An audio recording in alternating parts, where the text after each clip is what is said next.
1 kvadrat metri $1450 Yakkasaroy tumani Kichik Beshyog'ochda joylashgan 9 etajli domimizni 9-etajda 192 metr kvadrat hamma qulayliklari bilan dupleks variantdagi uyimizni sizlarga to'liq video davomida ko'rsatib beraman. 24/7 qo'riqlash xizmati, detskiy planshetka teli hammasi bor.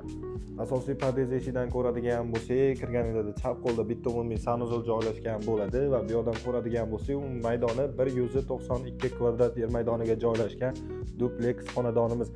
Bu yerda alohida kuxnyamizni ko'rishimiz mumkin.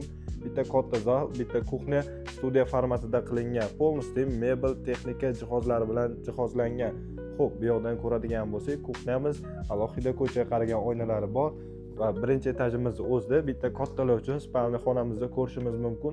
Ko'ryapsizlar, полностью komplekt holatda mebel, texnika jihozlari bilan o'zini ko'chaga qaragan oynalari bor va bu yerda o'zini balkon qismini ham ko'rishimiz mumkin. Endi sizlar bilan ikkinchi etajni ko'rib chiqamiz. Ikkinchi etajni ko'radigan bo'lsak, chiqqaningizda shunaqa hol xonalar ketma-ket joylashgan bo'ladi. Ikkinchi etajda o'zida bitta umumiy sanuzol, bu ham ko'ryapsizlar, полностью chiroyli shkaf mebellarni yasatib qo'yishgan. Xonalarni birma-bir ko'rsatib beradigan bo'lsam, ikkita umumiy yotoqxona joylashgan bo'ldi. Ko'ryapsizlarmi, remontlarni полностью yevro remontda.